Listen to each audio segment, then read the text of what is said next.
Raider Nation, what's going on? You're watching the Raiders Report, and today's show, I'm doing roster battles on the offensive side of the football. But I mean, come on. This show's about you, and it's up to you. If you want a video on defensive roster battles, we got to get this up to 1,000 likes. All right, you know what to do. Like that video.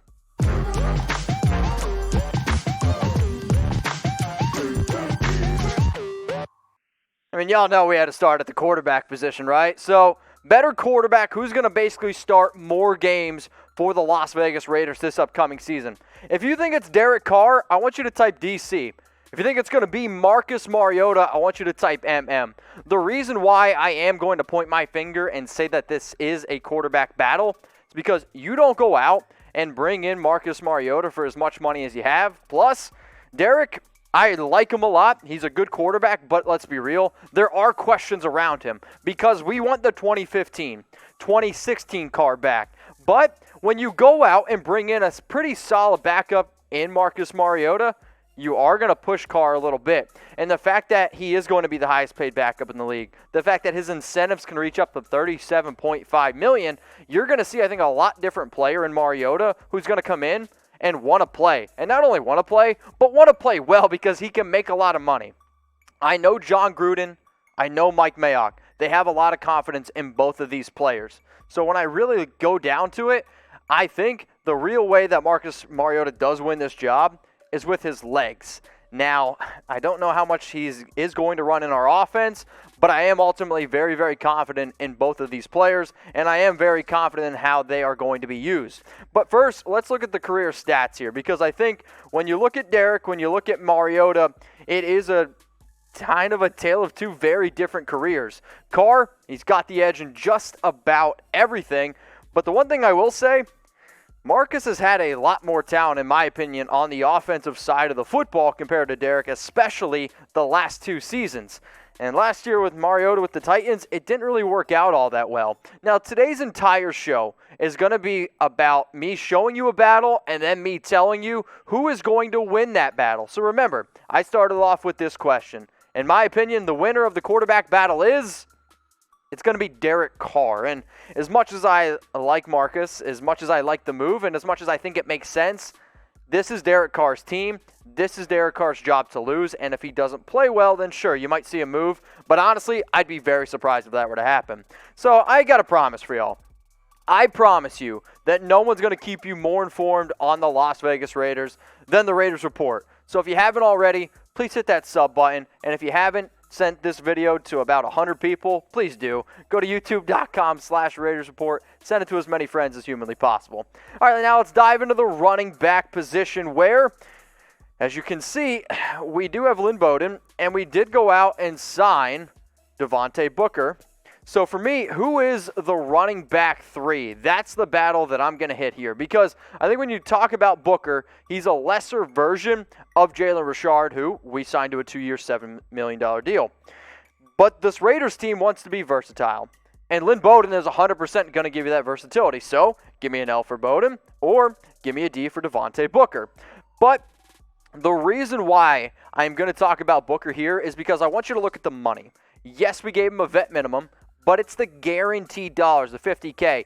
Just because we went out and signed Devontae Booker, that does not mean he is going to make the Raiders' final 53, in quotes, 55-man roster.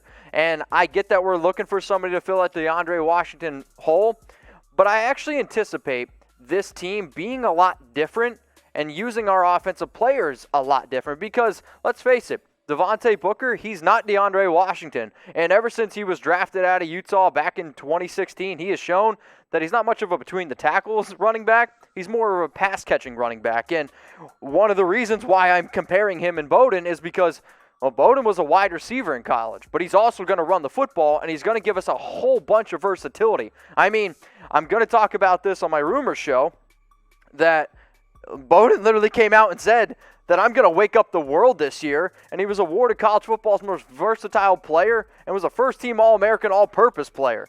When Mike Mayock and John Gruden talk about him, they're like, yeah, that's a freaking Raider, because he is. When you look at all the ways that he's going to be able to impact this team on the ground, which, by the way, he led the country in yards per carry, but then it's also in the receiving game. So if you're telling me, what do the Raiders want in an RB3? Because, I mean, let's face it, it's Josh Jacobs' main job. Let's add a little bit more versatility. So for me, the RB3 battle winner is going to be Lynn Bowden Jr. I think it's why we went out and drafted him in round 3. It's why we drafted him right in front of Bryan Edwards, who was another player that we really liked.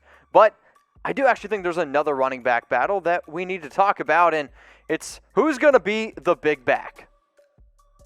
It's between Rod Smith and William Stanback. And I like Rod Smith and I like Stanback, but you got to remember this. The Raiders, even last year, were looking for that big dude. That's why they went out and, interviewed players like LeGarrette Blount. It's why they had Rod Smith come in. And with Smith being a big dude and Stanback being basically 6 foot, 231 pounds, only one guy can win it. But when you look at the last 4 years for Rod Smith, 2018, 2017, those are the years that he had some stats. And yes, 2016, he only had 1 catch for 4 yards. I don't want you to think that's a typo. But in 2019, he didn't play. And I think for either of these players, no offense to them, I don't really want them to get on the football field. I just kind of want it to be insurance just in case, right? So for this team, if you're looking for a just-in-case policy, do you go with Smith or do you go with William, who actually in the CFL last year played pretty well, and there's a lot of highlights on him, trucking dudes. My only concern is this. The Canadian Football League and the NFL is much, much different. So what's really going to separate Rod Smith and Stanback? So I want you to type W or I want you to type R. The reason why I'm going to say that Rod Smith is going to win this battle is not so much because of their play at running back. It's more what they're going to be able to bring to special teams, where Rod Smith did play some special teams with the Dallas Cowboys, with the Raiders last year, and I know how important that is to this year's team. Also important, supporting our sponsors and also repping the nation. If you want to rep the team, go to chatsports.com/RaidersWorld, where you can get this t-shirt for $24.99, but they actually told me before I did the show that this might be your last chance to go get them because of how quick they're selling. So I'll put it in the comments. I'll put it in the description. Don't miss your chance to get this tee. Let's now go to the wide receiver position, which is going to be real juicy. Out of a lot of town, right? This goes from being one of our least deep positions to one of our most deep. But the position that I'm going to talk about here is who's going to win the wide receiver X job. Because you have Tyrell Williams, but you also went out and drafted Bryan Edwards in round 3 at pick 81. So let me know, who's going to be the wide receiver X? I want you to type T for Tyrell or type B for Bryan Edwards. And you've already paid Tyrell Williams $11.1 million. Edwards, on the other hand, has also had a pretty solid career at South Carolina. When I look at what Williams was able to bring to this football team last year when he was fully healthy, it was productive. 307 yards, 5 touchdowns. Again, first 5 games. Now, a lot of people look at his entire season. I don't think that's fair because he got banged up with some injuries. So let's just have a little bit of fun. If you take those numbers from his first 5 games and project that over 16, that's 16 touchdowns. I'm going to be honest, that ain't going to happen. But one of the reasons why I think we did go out and add Edwards is if Tyrell doesn't live up to his $11.1 million, you go to another big receiver like Bryan, who is 6'3", 215 pounds, and has shown from 4 years at South Carolina that he is a productive and consistent receiver. Now, I have a lot of confidence in Edwards, but the winner of the X battle this season is going to be Tyrell Williams. And if you haven't already, go check out my breakout video because I think when fully healthy, he definitely showed that he had a connection with Derek. And let's be real, 2020 is still trying to figure out if Derek Carr is our franchise quarterback or not. That isn't the only wide receiver battle, though. You're also got to look at Nelson Agholor and Zay Jones because I do anticipate the Raiders keeping between 6, maybe 7 wide receivers, but it wouldn't surprise me if it came down to these 2 dudes here. So if you think it's going to be Nelson, type A. If you think it's going to be Zay Jones, type Z.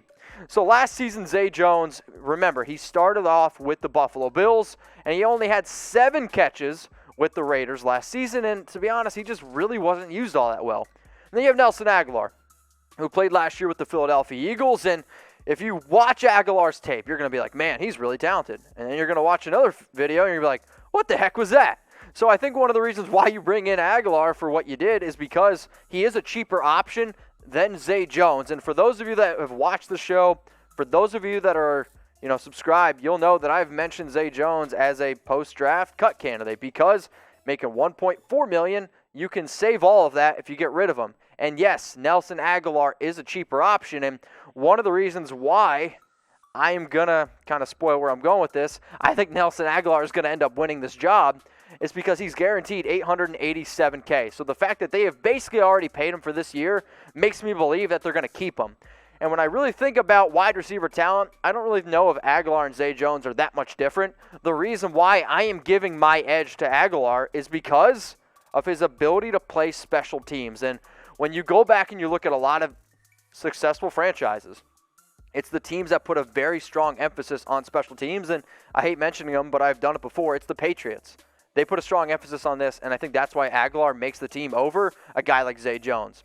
So I'm trying to do an Instagram Live on Friday, but I'm waiting for somebody to hit me up, and I want somebody to do it with me, right? Well, that sounded weird. Do an Instagram Live with me. So if you want to join me live, hit me up on IG and DM me the word, okay? Just follow me, DM me. It's as simple as that. Let's now go to the tight end position, shall we, where we got Jason Witten up against Foster Moreau. It's about 20 years age difference. At least that's what it looks like. But we know Darren Waller's the number one. It's just who's going to be that number two tight end, because the Raiders are going to play a lot of two tight end and a lot of three tight end sets. So if you think it's going to be Jason, type J. Foster, type F. When you look at just the last 4 years for Witten, I should technically say only the last 3 years because he retired in 2018, there is no doubt that he was brought in to play tight end, and there's no doubt that he was brought in to be a leader on the field and in the locker room. Because if you want to talk about a dude who has all the stats in the world, but is also a player who is going to lead by example. Not only lead by example for Foster, but the entire franchise. Because he is, in my opinion, the greatest professional to ever play in the NFL. Does that make sense? Like, when I would teach people, or when I talk about what does it take to be a professional on the field and off the field, I look at Jason Witten. And I also look at what Witten did throughout his career, and I'm hoping, because Foster Moreau said the player that he's always looked up to is Witten. And last season, Foster didn't really get too much run in the beginning, but started to play a lot more down the edge of the season before his injury. Now, he had 5 touchdowns. He had 7 red zone targets. The reason why I think Foster Moreau is going to win this battle is because it's not about who starts the year. It's going to be about who finishes the year and who plays when it matters the most. And I think Jason Witten is very talented. I just think I have a lot more hope that Foster can finally figure it all out with Jason in the offseason and play a full 16-game season. Let's now go to the offensive line here, where I think I'm going to look at Gabe Jackson, and I'm going to look at the right guard, because Colton Miller, Incognito, Hudson, Brown, they are cemented in starting options. But with Gabe Jackson, there's a reason why we've been talking about him a lot this offseason, and there's a reason why he's been in some trade discussion, because of injuries and because you can save some money. But I think for here, I'm going to really concentrate on the backup role where you have Denzelle Good and you have John Simpson. The Raiders obviously want to have depth at the guard position because they went out and signed a whole bunch of offensive linemen. But when you look at Denzelle, this was a move that the Raiders made very, very quickly. In fact, it was all the way back in early January when they went out and brought back Good for 1 year, $2.5 million. He played some games last year. Gruden, I know, likes him a lot, but I also know this. John Gruden was very, very high on Simpson, and in fact had him as his number 6 overall guard, I believe, on his big board. Out of Clemson, we know Raiders like Clemson players, was able to get him in the 4th round, which I think is an absolute steal for a player like him. It's really going to come down to if Simpson can live up to his hype or if Denzelle just gets a little bit more run. Now, in terms of long-term, I think John Simpson is a better offensive guard. But in terms of what I think the Raiders want and what the Raiders are going to need this year, I think that Good is going to end up winning the battle because I don't know if Simpson is going to be ready right away. And I know for a fact that John Gruden does love Good, and the fact that we live in a world right now with the Big C and maybe, the coach is not being able to see the rookies as much, I do think that gives a little bit of a leg up onto some of these veterans. Now, again, remember, I started this video off, okay? It's up to you. If you want to see a defensive battles video, which I think is going to be a lot more entertaining, I want you to hit that like button. We got to get up to 1,000 likes. Producer Alicia said that's the only way I get to make it. All right, we'll get to that. We'll finish up the show here with some kickers. And who's going to start? Daniel Carlson, type 1, or Dominik Eberle, I want you to type 2. And remember, Eberle, he's the UDFA out of Utah State. But with Daniel Carlson, it's a tale of two seasons. Now, you can see in 2018 the 81% field goal percentage. The number I'm going to say more, though, is he was 18 of 19 with the Raiders in 2018 because he didn't have a very good game with the Vikings. They let him go, and we picked him up. But he did struggle in 2019, especially at 50-plus yards, and wasn't all that great with extra points either. When I look at what Carlson can be, I want the 2018 version of him with the Raiders, not the 2019 version of him with the Raiders. So, if he can play the way that he did it back in Auburn, if he can be more confident, I am 100% going to stick with Carlson. However, the Raiders, I do know love players out of Utah State, and I know they're really high on Eberle from Germany. He was 100 of 67 of 167 on extra points. I know he has the leg, and if you haven't seen it, go on his Instagram. He's kicking 70-yard field goals. I know he's got the leg, and I have a lot of confidence in him. It's why I interviewed him. However, I do think that Daniel Carlson is going to end up winning this kicker battle. And remember, if you disagree with me on any of these battle projections, you can always hit me up on Instagram. You can always yell at me in the comments section, because that's what this show is all about. And if you haven't yet, like the video and subscribe. Raider Nation, what's going on? Is this the #1 Raiders channel on YouTube? For Chucky Heads, believe it, baby. And if you haven't already, subscribe right here. I'm giving you Chucky Heads, news, rumors, Raider Nation rumors. And look at this, I'm making your life easier. Check out my next video. Thanks for watching, and go Raiders.